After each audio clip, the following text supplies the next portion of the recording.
Like and subscribe, join the Discord and the Minecraft server. Now let's dive. It all begins with this cheeky little article that I stumbled upon when researching for another video, and it's entitled, "A computer-generated swatting service is causing havoc across America."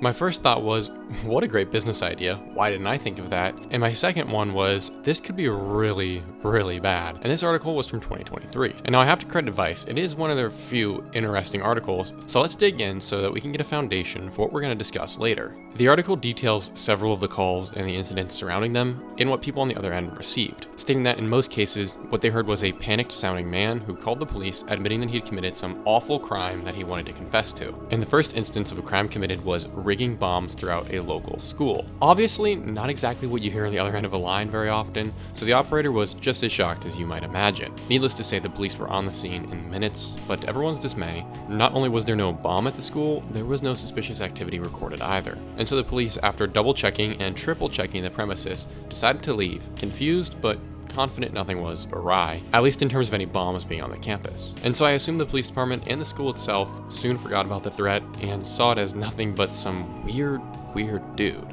And for most, all they would ever remember was the strange voice that would occasionally ebb into their minds of the man who had made the call. But with a little research, it turns out that this school and police department were not alone. Indeed, they were just one of hundreds of schools targeted by these threats. This obviously could not go uninvestigated, and so the police, along with some online crime organizations, began pulling threads and investigating whatever they could find. And fairly quickly, it became clear that a single individual was the cause of countless numbers of these threats made across the country. It sounds so cliche, but using the dark web, this individual, going by the name of Torswats, was able to establish a trustworthy enough online footprint on that side of the web to attract customers to his haberdashery of hooliganism. The work all centered around calling in threats to various facilities and locations, and the only limits were the client's depravity and the depth of their pockets. And perhaps unsurprisingly, schools were evidently a popular target as they made up the vast majority of Torswats' requests. Not to say that churches and other religious institutions weren't popular as well, but by and large schools won out by several hundred incidences, which was one of the first major clues about who the customer base likely was for this guy, and moreover who Torswats may be. But first, let's listen to one of these calls to get a sense of what it was like and what was going on.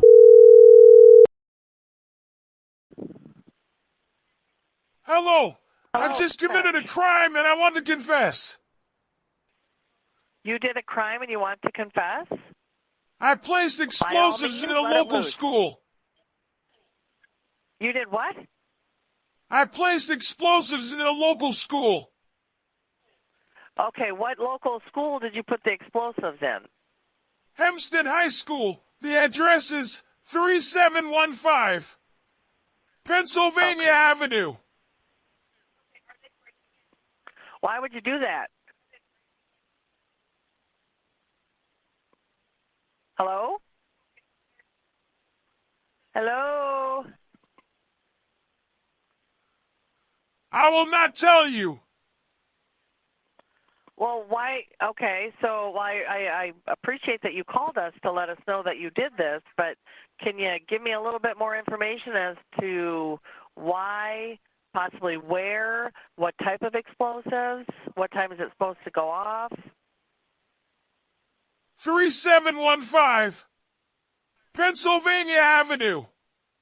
Goodbye. Okay, sir. Admittedly, 4 years into this age of a so-called artificial intelligence, we've all become pretty used to voice generations and can tell that this sounds pretty fake, but when hearing it through a phone, and considering that this was really early on into the use of AI voice gen commercially, I think it was probably pretty convincing, and I think it would have gotten most of us. And indeed, it was convincing enough to get the school shut down and the police to search the campus, which is pretty considerable considering it only cost $75 in any payment form you chose, including crypto, to have this done. Meaning this is within the budget of most Americans, and even most American kids could scrounge up $75 to do this if they really wanted to. And sincerely, I can imagine how horrifying it must have been for the people on the other end of the line who received these calls, and we get a great example of this in one of the calls because you can just genuinely hear the pure terror in this secretary's voice. Are you in front of the school right now? Yes, I'm walking in now. Okay, can you stop, please? Shots heard, Andrea, shots heard. Hey, can you lock down your Your facility, we have a report of shots fired at Central Valley High School. It was probably the worst call I've ever received. And honestly, who wouldn't be terrified? Even on the off chance you thought this was an AI gen voice, that doesn't mean that there isn't an active threat, and said threat could just be using that voice to disguise his own. So you're stuck between a rock and a hard place where either way you go, you have to get in contact with the authorities, because no one wants to be the dude that calls a bluff, goes, hey, this is just AI gen, and then it's wrong, and sees the school explode or sees a mass casualty event. So inevitably, like we said, the authorities do get involved, and to think that all of this is caused by a $75 purchase with essentially zero risk to the person who calls the hit is wild. And so let's reiterate. We have hundreds of schools who have received these calls, with at least 182 confirmed to have come from the same guy named Torswats. Although it's very likely that there were many, many more, possibly even hundreds more. But what may be even more frightening is that you could also choose for personal attacks. Now, it was only $50, and you could call personal attack on anyone you like. Just give a time, address, and if you want your preferred fake crime, or leave that box unchecked and let the Torswats fellow decide for you. You know, like maybe you murdered someone in the room next door and are now about to take your own life with the feds on the phone. And that's not even remotely hyperbole. Just listen to this next call.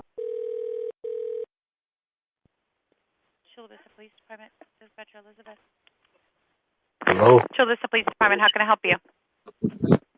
I did something really bad and I want to kill myself. Oh, I'm sorry. You're going through that. Can I get your address?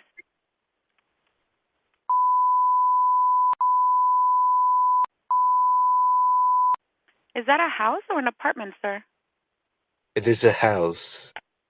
Okay. Are you there by yourself or is someone else there with you? A dead body. Okay. Because I killed someone and I'm gonna go to prison for life for it. And so like the case of the school, what do? You're the dispatcher or the cop responding to that call. You think it sounds weird, but you don't really know how prevalent AI is, and you don't want to be the one who ignored something as grave as this. So you show up and arrest the person. Or said person who is innocent, just living his own life, is now shocked to wake up in the middle of the night to someone breaking into their house. Now picture this, you're sleeping in bed at home, alone, it's 3 a.m., and you suddenly hear someone downstairs at your front door trying to kick it in. You're an American, you're a gun owner, so you grab your gun and respond to the threat. Now you have no idea it's the police because they announced themselves prior to you waking up, so you begin to shoot into the front door as people walk in. Now you don't know it's the cops, and the cops don't know you're an innocent dude trying to defend his home, and so they start shooting back at you thinking you're the man who just murdered somebody and was trying to take his own life via cop. And now we have multiple dead cops and a dead homeowner, all because of a $50 purchase from someone who didn't like you. And even worse, imagine if you have children. So just imagine the absolute terror this could cause in one family's life, but let alone imagine what it would do at scale. And this isn't even dramatic. This has actually happened before, even before AI gen voices. There have been people, especially some more famous online personalities, who have ended up dead because of this. Listening to that recording makes me sick. I mean, Torswats is disgusting. And it's believed that in this call you're hearing his own voice instead of AI when he made this call to the police. He tells us this on his Telegram channel where he posts all of his successful air quotes calls and then gives a little blurb about what it was like. It's pretty horrifying stuff.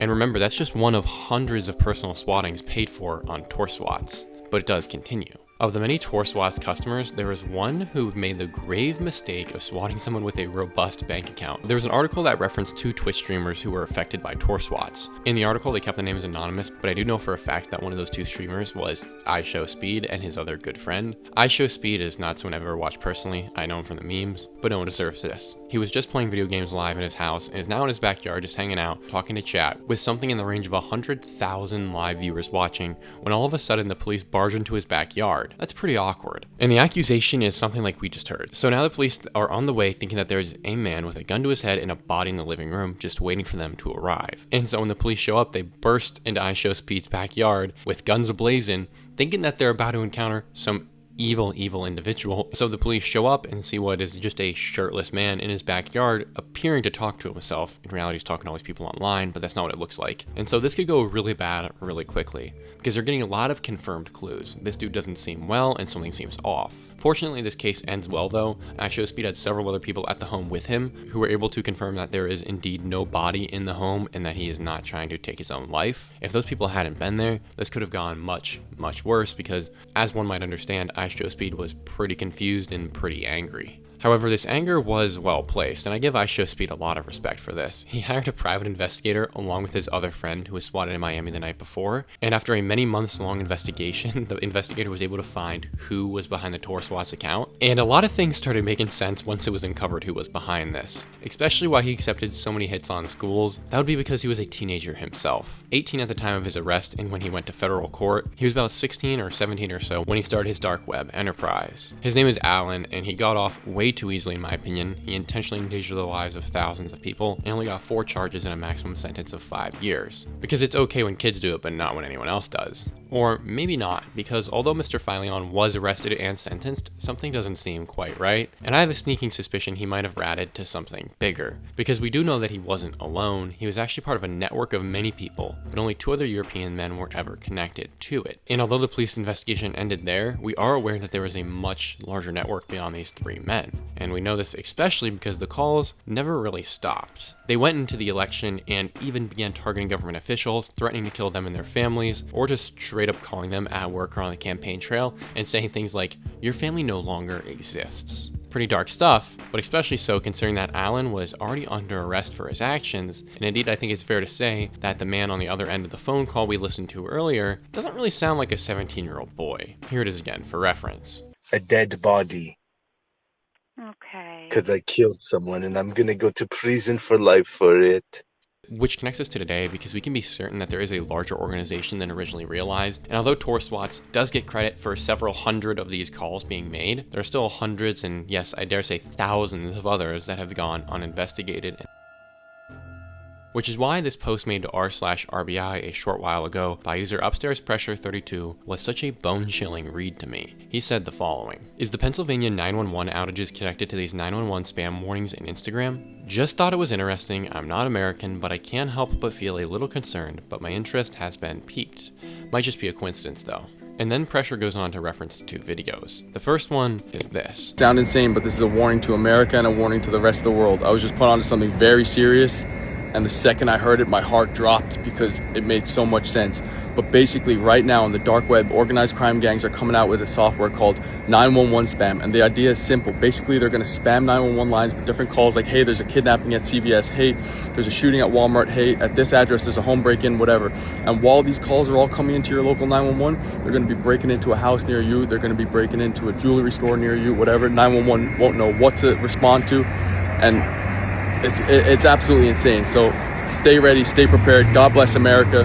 Make sure your family and make sure everyone is prepared for this, because this AI is about to get real. Now normally I would just think this is an interesting theory and there's not much to go on, except let's listen to that segment again. They're going to spam 911 lines with different calls like, hey, there's a kidnapping at CVS, hey, there's a shooting at Walmart, hey, at this address there's a home break-in, whatever. Now that sounds a little eerily familiar, doesn't it? The only difference between what Marky Mark here is saying and what Alan did is the scale and the automation. And then also, what was that Mark mentioned about a group of hackers on the dark web in his own words, which is the exact same place the original Torswats network arose from. Very, very interesting, and low-key a dark and genius way to confuse the police and emergency responders. After all, if you haven't used a voice generator recently, the high-quality ones are insane, as in replicate your entire voice from a couple few second long examples kind of insane. And it's not really that computing power intensive of a process. I could probably run a couple hundred of these calls, maybe even 1,000 or so off my own setup. And if it's as simple as a downloadable software from the dark web,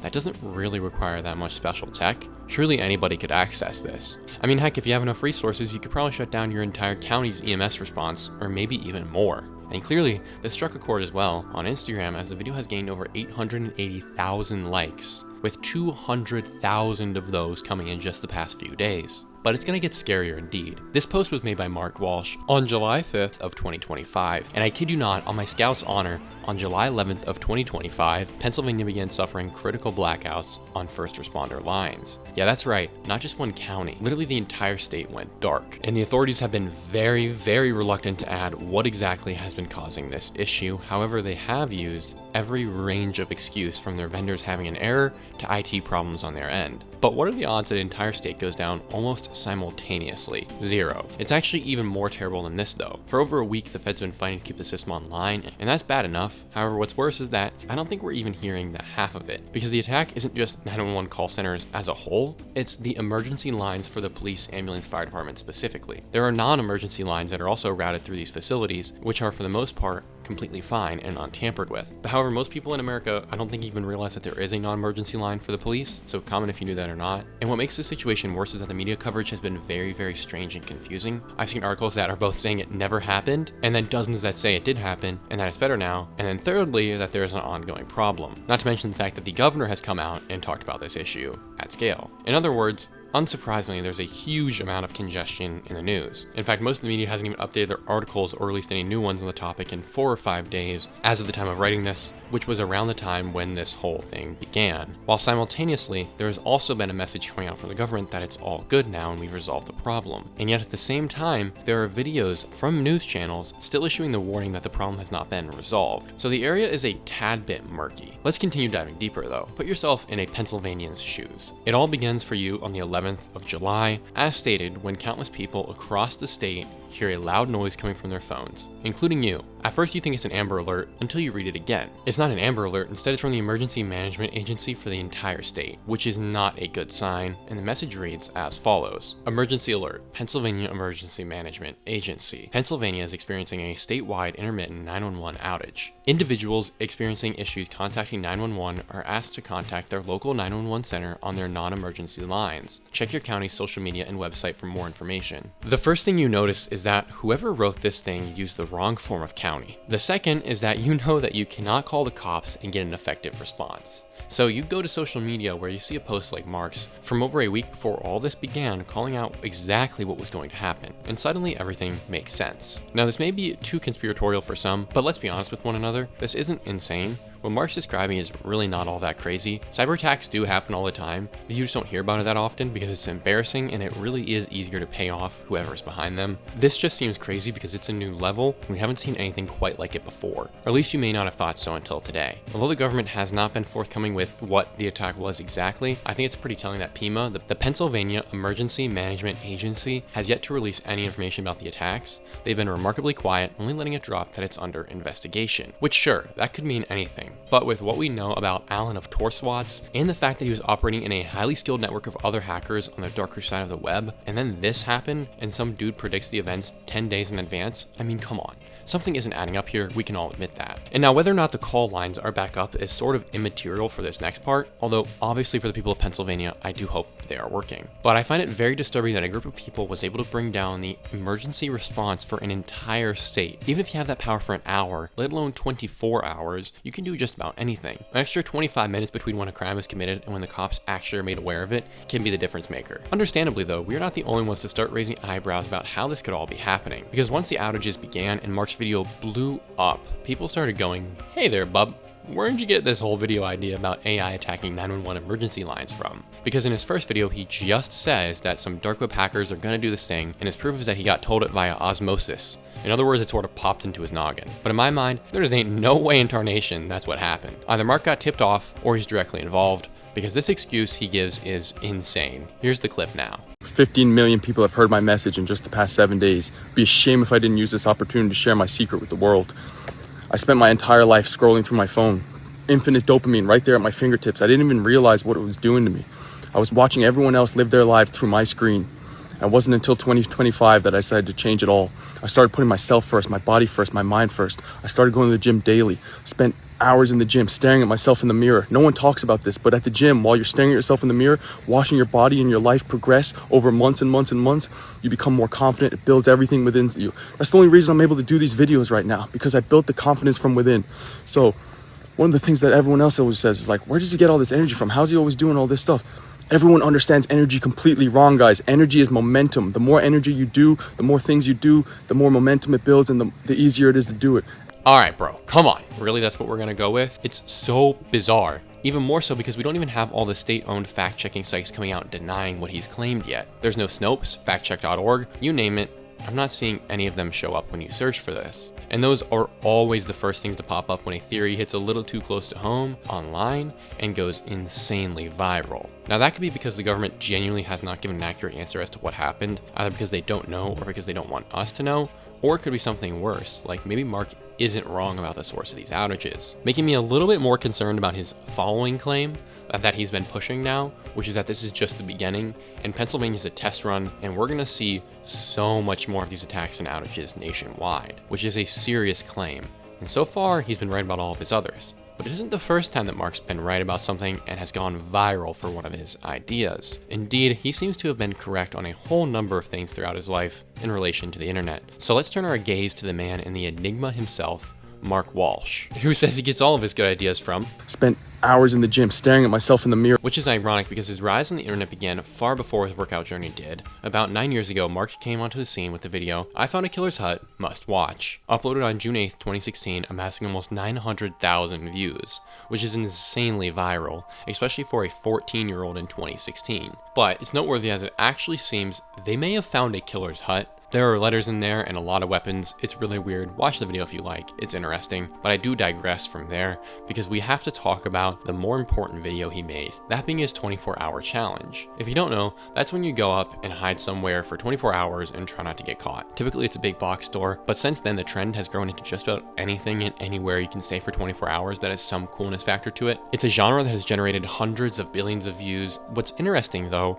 is that the initiator of this trend is widely ascribed to this duo named JStew, who uploaded on August 11th of 2016 a video entitled 24-Hour Toilet Paper Fort, which has received a whopping 35 million views. And this video is two dudes going and hiding in a Walmart, making various little rooms in different product aisles for over 24 hours. It's truly a gateway into a different era, a more innocent time on YouTube, and I get why people think that's the beginning, but they aren't, and it isn't the first video. Not to be that guy, but this is low-key a total ripoff of Mark's video, which was uploaded in early June, making it nearly 3 months older than the JStew video. What really intrigues me is how Mark has been able to catch virality so many times. His Instagram video is gaining tens of thousands of likes daily and nearly has 1 million of them at this point, and yet he came out of nowhere. His YouTube channel began one of the biggest trends ever out of nowhere, and no one even knows it was him, and he has gotten no credit for it at all. And yet, the evidence is right before our eyes. This dude seems to know something we don't. He grabs onto virality like crazy. It's not often you blow up multiple times online almost a decade apart in a completely different niche, and even found one of the most successful genres ever. And in this regard, Mark is a very interesting character and only adds to the mystery of this whole thing, because search as you may, the only information about the man is that which he has chosen to have online. It's a rabbit hole that I'm sure goes deeper, so let me know what you guys think down below. As for Mark's role in all of this, I am heavily suspicious that he is involved with whatever is going on, because I can't reasonably imagine how else he would know and be able to predict such an attack in advance with such exactness and clarity. It's very, very, very odd, and I really want to know what you guys think. So let me know if you think that this Torswats and this group, and now Mark, and everything happening today in Pennsylvania and possibly soon across America with 911 outages are connected. Guys, I'm back. I had to move out. It took me 3 days. I've been up since 3 a.m. when I got on the plane this morning. But I got here, finished the video. I really hope you guys enjoyed it. If you did, make sure to comment peanut butter and jelly time. And let me know what you think about the video. And if you really think that something could be going on bigger here, and if Mark's involved in that. It's all very, very strange. It's all happening right now. So we always love the current internet mystery. I'm gonna give a special shout out to Paul, as always, for supporting the channel. It really does mean a lot. He carries on the Patreon. So shout out to you for watching the whole video. Absolute legend. If you have, make sure to join the Discord. The coolest of Scooper of Coop subscribers are over there. And the super duper cool ones are also on the Minecraft server. It's been great seeing what everyone's building. It's awesome. We have a little village going, so make sure to go check it out. That all being said, guys, I'll keep it short today. Thank you so much for watching again. I appreciate each and every single one of you, and I can't wait to see you in the next one.